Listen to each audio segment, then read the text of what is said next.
What's so funny? Oh, it's the Christmas play. You ought to hear what it says about Vera. The old bitch will have a heart attack. Well, if it's that bad, it'll need to get past Mrs. Davidson. Probably already has. That Ros, she's got real brains. She sent in another version, one the screws wouldn't get upset about. It's a bit risky, isn't it? Nah, she's right. She's too smart for him. Here, have a read of that. But what if you don't get your parole, Pat? You can't be sure about it, can you? Well, there's no reason why I shouldn't. You don't know for certain, though, do you? As good as. Is that correct, officer? Will Pat be paroled by Christmas? There's no guaranteeing it. I mean, even if she does get a parole, it could be weeks before she's released. These things do take time, you know. There you are, love. I just can't go on the way I am. I have to consider my health. Oh, but, Mum... Unless you're out by next week, Pat, I'll have to put Emma and Andrew into a home.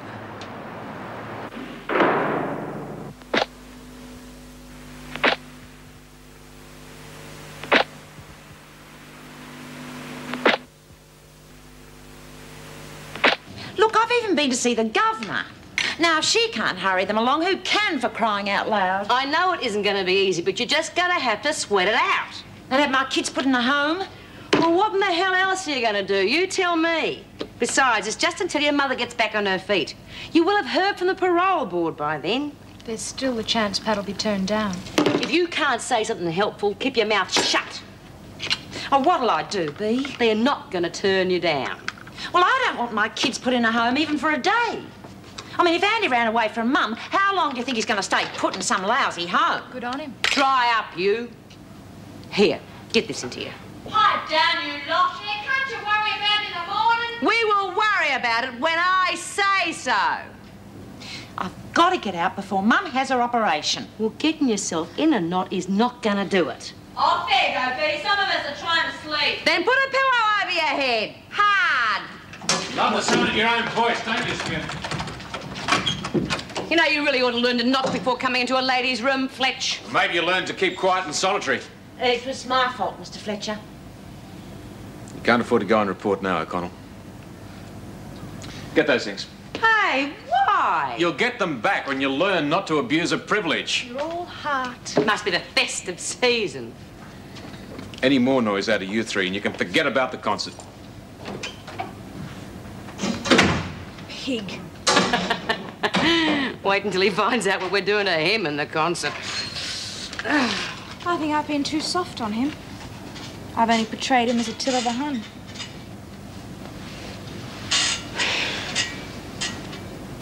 Thought you wanted to help Pat O'Connell. I wouldn't have mentioned it if I thought you were going to turn it into a crusade. What did you expect me to do? Just sit back and say, oh, well, I'm terribly sorry, but that's her problem? Look, I didn't think I was invited to dinner tonight to talk shop. I'm just trying to explain about Alex Fraser. Oh, he's a reporter, Karen. He's after a good story. He's not interested in picking up your banner against injustice. Well, I don't care what his motives are.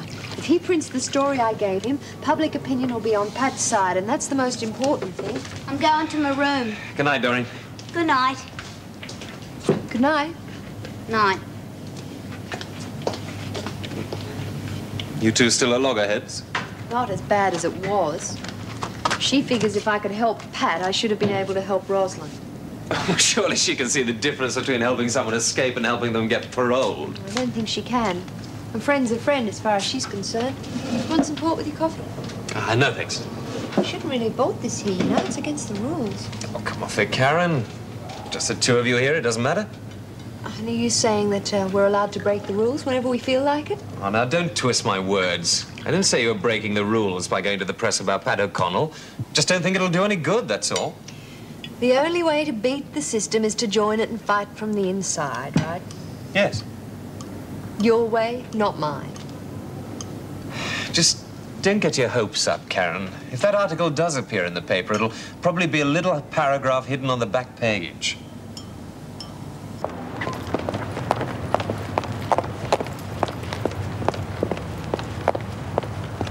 Comment on Mrs. Davis's response. No, I'm sorry, to the I article in the can't. newspaper. I'm not allowed to make any comments. Christmas time. Will she be available to talk later? Have you any comment to I can't say any more. I was half expecting that sort of reception. What about Mr. Fletcher? You've seen this morning's paper, then? Can't understand why Gregor gets so involved. I mean, if he wanted to make an issue out of it, he should go through you. It's just not like him. Well, he'd better have a very good explanation. Tell him I want to see him immediately, would you, Meg? Must be awful being in prison for Christmas. One day's the same as the next. At least they're getting some presents and cards. It only means more work for us. Morning, Miss Bennett. Wendy. Morning, Mrs. Davidson. I suppose the reporters are still outside? Yes, and I trust none of the staff has made any comment. I would have thought that Dr. Miller had said it all. I don't want the women to read those. Get rid of them. Greg's getting a little involved with the halfway house for his own good, isn't he? That's his business, Vera. I suppose he wants to impress Karen Travers. Do you know, Pat O'Connell has got one child in prison and they want to let her out so she can look after the other two? I mean, what hope have we got? You have been here long enough to know that if there are any statements made to the press, then they come through this office. I did not speak to the press, Mrs. Davidson. Then how do you explain there are several references here to the Wentworth Detention Centre's doctor? There is information here that could only have been known to the staff. I'm not exactly pleased by the article myself. I can assure you the parole board takes a very dim view of public pressure through the press. Making an issue of O'Connell's parole can only do more harm than good. Did you by any chance speak to Karen Travers about the O'Connell family? I thought an organization like the Halfway House could help, at least with the children. I see. I've warned you before about being a go-between, Dr. Miller. I think it's about time you decided where your loyalties lie, with us or with the Halfway House.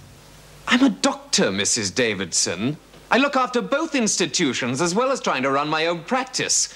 I have neither the time nor the inclination to get involved in power struggles, political or otherwise. My first and only loyalty is to my patients. Then I suggest that in the future, you either do not entrust Karen Travers with any confidential information, or you avoid contact altogether with the Halfway House. There is another alternative, Mrs. Davidson. Yes? To resign my post at Wentworth. That is entirely up to you, Dr. Miller.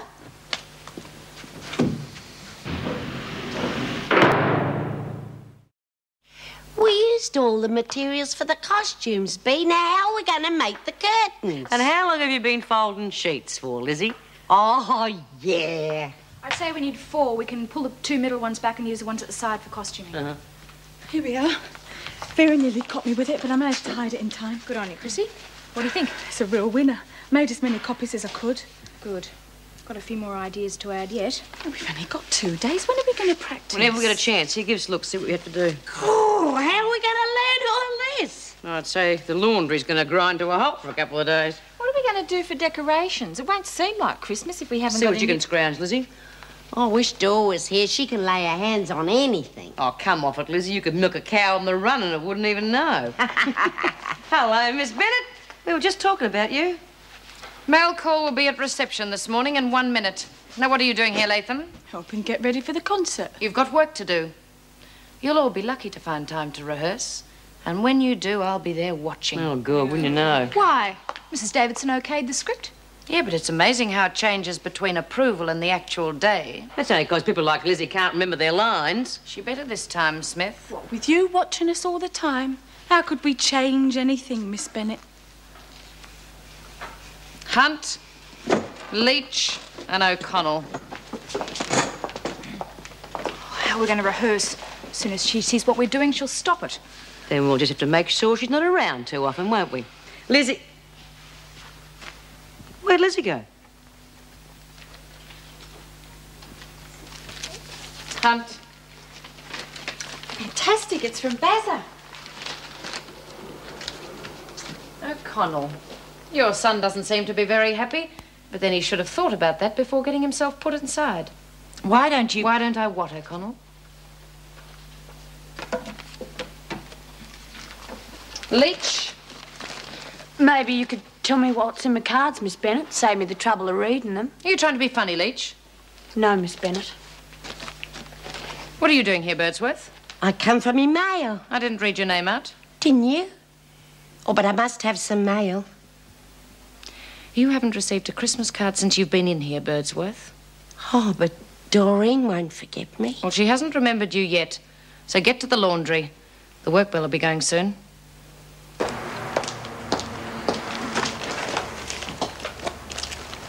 You going somewhere? Yeah. I'm going over to my mother's place. I want to get